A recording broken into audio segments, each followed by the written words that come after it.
Le premier ministre Legault qui disait aussi en point de presse cet après-midi être bien conscient que les Québécois sont tannés de la COVID et des consignes. Il avouait que lui-même, il est tanné.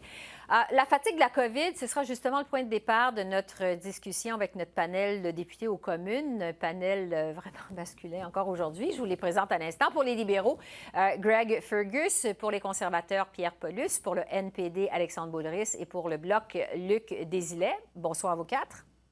Bonsoir. Bonsoir. Bon, alors vous passez beaucoup de temps dans vos circonscriptions respectives, vous rencontrez beaucoup vos électeurs, vous écoutez aussi leurs doléances de temps en temps. L'idée, c'est pas nécessairement d'avoir un panel qui est partisan, du moins pas au départ, mais plutôt de prendre le pouls de vos électeurs dans vos circonscriptions par rapport à la COVID. Je vais commencer avec les libéraux. Greg Fergus, vous êtes député de Hull-Aylmer, c'est dans la région d'Outaouais. Qu'est-ce que vos électeurs vous disent par rapport à la COVID? Qu'est-ce que vous sentez de la part de vos électeurs? Je pense que mes électeurs sont probablement comme les électeurs à travers le Québec, le Canada. Ils sont fatigués, oui. Ça fait 7 mois qu'ils sont sous le confinement et surtout dans ma circonscription qui est composée des fonctionnaires fédéraux, il y a des gens qui travaillent très fort pour s'assurer qu'on peut avoir des programmes comme la PCU ou d'autres programmes de soutien. Ils travaillent de chez eux, ils s'occupent de leurs parents, ils s'occupent de leurs enfants et ils travaillent à temps plein. Alors oui, il y a une certaine fatigue qui arrive, mais on sait que on n'est pas encore rendu à la fin. Il faut continuer notre travail. Alors, même avec ils sont un peu tannés, mais ils savent qu'ils doivent continuer le chemin. Oui. Du côté des conservateurs, Pierre Paulus, vous êtes député de Charlesbourg, Haute-Saint-Charles, c'est dans la région de Québec, une région qui a été particulièrement touchée récemment. Vos électeurs, les sentez-vous fatigués de la COVID, des consignes? Qu'est-ce que vous sentez? Oui, absolument. Absolument. C'est sûr que les gens sont tannés, les gens d'affaires en particulier, les restaurateurs qui ont vu leur entreprise complètement fermée. Par contre, ce qui est important pour moi comme député fédéral, c'est de faire les distinctions entre les décisions que la province doit prendre, par exemple pour les écoles, les restaurants, et ce que le fédéral fait pour les programmes d'aide, par exemple. Donc ça, c'est un facteur. J'ai eu des rencontres avec plusieurs gens d'affaires en vidéoconférence et en collaboration avec le ministre qui est Jonathan Julien, qui est député de Charlesbourg provincial. Donc, on travaille ensemble pour parler à notre monde, pour leur faire comprendre aussi, pour bien les orienter. On va revenir justement là-dessus dans un instant sur votre rôle en tant que député fédéral dans vos circonscriptions, mais je vais continuer mon tour des députés pour le NPD, Alexandre Boulris. Vous êtes dans Rosemont à Montréal. Sentez-vous aussi la fatigue chez vos électeurs? Écoutez, Mme Bégin, je pense que vous allez avoir une espèce d'unanimité de la part des quatre invités que vous avez ici aujourd'hui. La situation est la même pour tout le monde. C'est-à-dire, à Montréal puis dans Rosemont, petite patrie, les gens comprennent ce qu'il faut faire, ils sont disciplinés, ils sont de bonne foi, ils veulent bien agir. Mais on s'entend, là, il y a une lassitude après 6-7 mois. En plus de ça, le mois de novembre, on va se le dire, il y a moins de lumière, il y a moins d'activités sportives. Ça commence à être plus difficile pour tout le monde. Alors, on entend plein de cas, que ce soit des voisins, que ce soit des parents d'élèves à l'école, des gens qui trouvent que ça va être long. Et il y a une certaine appréhension des semaines puis des mois à venir aussi. Là. Les gens se disent comment qu'on va passer l'hiver. Oui, puis le temps des fêtes aussi avec les familles. Du côté du Bloc, Luc Desilets, vous êtes député de Rivière-des-Mille-Îles dans la région de Laval. Qu'est-ce que vous ressentez de la part de vos électeurs? Regardez, évidemment, c'est la même chose que mes 3 collègues. Les gens sont tannés, mais bon, qu'est-ce qu'on peut faire de plus? Moi, je trouve quand même qu'il y a une résilience assez extraordinaire de la part des Québécois dans toute cette pandémie-là. Il y a une acceptation de l'inacceptable. Et ce qui est souvent très difficile pour les citoyens, c'est ce qu'on entend quotidiennement, mes collègues diront probablement la même chose, c'est de concilier un peu les positions du fédéral, les programmes du fédéral, avec les enlignements que le provincial donne. Et c'est de comprendre aussi où est-ce qu'on s'en va. C'est quelque chose de nouveau, évidemment. On n'a jamais vécu une bébelle du genre. Et c'est pas évident de voir le gouvernement provincial, par moment, fédéral aussi, tergiverser ou modifier sa position. Ça, c'est un élément qui est difficile au quotidien pour les gens. Bon. Mais je reviens, là, quand même, cette espèce de résilience-là, elle est là. Les gens acceptent l'inacceptable. Oui, bien, surtout qu'ils n'ont pas le choix d'accepter cette situation. Monsieur Desilets, vous dites quand même qu'est-ce qu'on peut faire de plus, c'est pas évident. Je vais me tourner vers Greg Fergus des libéraux. J'imagine que chacun, vous avez vos histoires personnelles, vous rencontrez des électeurs qui sont vraiment mal pris, qui en ont assez.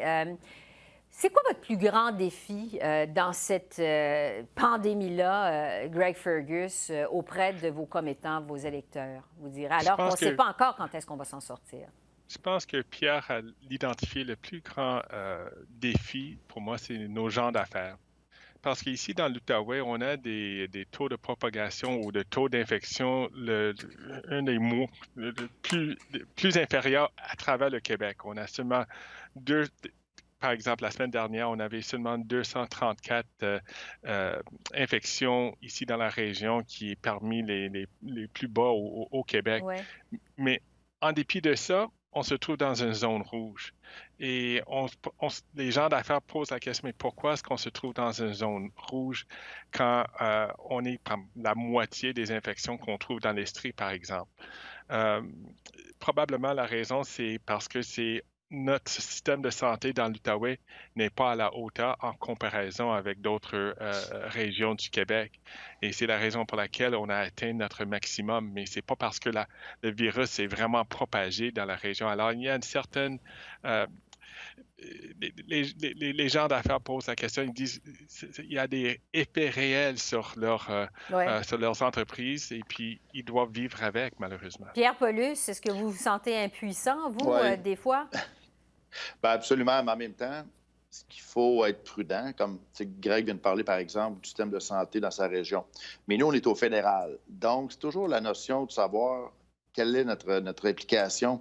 Donc, quand les gens d'affaires viennent nous voir ou que des citoyens viennent nous voir pour soulever des problèmes, par exemple, de décision du premier ministre Legault par rapport aux zones rouges, les zones oranges, bien, nous, on doit rester prudents parce qu'actuellement, chaque province prend ses propres décisions concernant la situation. Et si on commence, nous, à se mêler de ces décisions-là et à dire « Ah, bien, finalement, l'Outaouais devrait être orange », puis là, ça va être le bordel. Ouais. Et c'est pour ça que chacun ses dossiers. Est-ce qu'on a un jugement personnel? Ben oui, parfois, je peux avoir mon propre jugement, mais c'est pas à moi.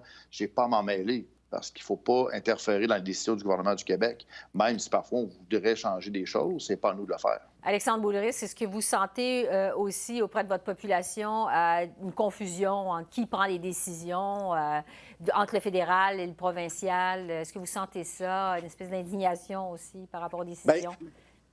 Bien, il y a beaucoup de confusion, surtout que les critères, les règles, les consignes peuvent varier dans le temps.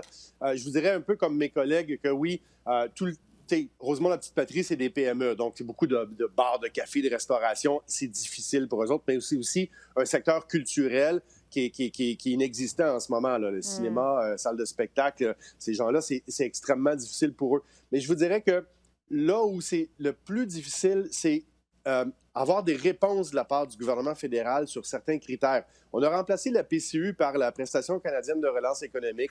On a 4 nouveaux programmes d'assurance-emploi. Les gens ont beaucoup de questions et c'est très difficile pour eux d'obtenir des questions, mais également pour nous, comme députés, d'avoir des réponses de la part du gouvernement. Alors, toute cette confusion-là, puis l'absence de réponse, la difficulté d'obtenir des informations, ça vient vraiment en ajouter une couche de plus. Oui. Luc Desilets, vous parliez tantôt de la résilience de vos électeurs, mais quand même, est-ce que vous sentez, alors qu'on ne sait pas encore de quelle façon on va pouvoir célébrer Noël, en famille ou non, qu'il y a quand même une indignation chez vos commettants, chez vos électeurs? Est-ce que vous sentez que cette fatigue-là, elle est là? Le ras-le-bol? Indignation, je n'irai pas jusque-là, mais je dirais que oui, la confusion existe. Les programmes sont complexes pour le commun des mortels. On vit là-dedans en journée longue, on a vu les programmes se modifier et ça a été bien correct et c'est encore bien correct. Mais pour le commun des mortels et je vous avais même plus pour les gens légèrement démunis, les gens en difficulté, les gens qui au quotidien en arrachent, moi, c'est à eux que je pense particulièrement. Oui, les entreprises, comme le disaient mes 2 collègues, ils ont souffert, puis elles sont extraordinaires. Elles font ce qu'elles peuvent avec les moyens qu'on a. Mais le petit citoyen qui était déjà en difficulté avant la COVID, moi, c'est pour lui que j'ai énormément de respect. puis auxquels on répond au quotidien dans nos Ouais. bureaux de comté. Bon. Maintenant, le gouvernement fédéral n'envisage pas pour le moment de déployer un plan national de lutte contre la COVID, même s'il y a des pressions en ce sens-là, ni de recourir à la loi sur les mesures d'urgence dans les provinces les plus affectées, et ce, même si les cas d'infection continuent d'augmenter. Là, on le sait quand même, ça monte en flèche. Greg Fergus, pourquoi pas? Pourquoi votre gouvernement ne veut pas aller jusque-là à ce stade-ci de la crise? Je pense pas qu'on est rendu à ce point-là. Je pense que les provinces font tout ce qui est possible pour aplatir la courbe. Comme tous mes collègues ont mentionné, je pense que le gouvernement du Québec fait un travail d'arrache-pied pour aplatir la courbe. On fait tout ce qui est possible. On est là pour appuyer, pour soutenir les provinces. C'est la raison pour laquelle on avait dépensé des milliards de dollars en les appuyant pour répondre à cette crise. Je pense pas qu'on n'est pas encore rendu à ce point-là. On va voir, mais je pense que c'est mieux de travailler en partenariat avec les provinces pour s'assurer que tous les paliers gouvernementaux peuvent venir en aide à nos concitoyens. Du côté des conservateurs, Pierre Paulus, qu'est-ce que vous en pensez de cette idée de plan national et de loi sur les mesures d'urgence dans les provinces pour lutter contre la COVID? Dès le début de la pandémie, de notre côté, on a regardé un peu en quoi concernait l'application de la loi. Et je peux vous dire qu'actuellement, ce ne serait pas une bonne idée, pas du tout. Premièrement, là, si je peux être un peu partisan, là, je veux dire, la gestion des décisions qui ont été prises par le gouvernement de M. Trudeau dès le début, fermeture en retard des frontières, envoyer des équipements en Chine, donner des contrats de vaccins en retard. Bon, différentes décisions qui leur reviennent ont été faites de façon retardée. Donc, pour nous, d'arriver aujourd'hui et de dire on va prendre le contrôle des opérations sur le terrain, on va vous dire quoi faire, je pense que ça serait un petit peu... ça serait, de toute façon, dans le Canada, les provinces ont le contrôle au niveau de la santé. Je crois que les autorités provinciales ont toutes les ressources. Et s'il y a un manque de ressources, comme on a vu au printemps avec les CHSLD, on a juste à le demander. Le fédéral a fourni des troupes, parfait. Le fédéral a donné un support. Si on a besoin d'aide des forces canadiennes ou d'autres ressources fédérales, on peut faire une demande.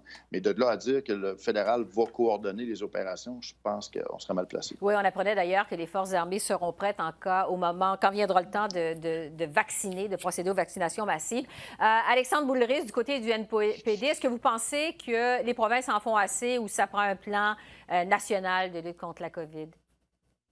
Bien, je pense qu'on n'en est pas là. Alors, je vais rejoindre peut-être un peu le discours de mes collègues, dans le sens, qu'est-ce qui est important pour l'instant, c'est de donner aux provinces les ressources nécessaires. Alors, on va parler des transferts en santé pour les provinces. Le fédéral doit s'ajuster, doit faire beaucoup plus qu'il fait en ce moment.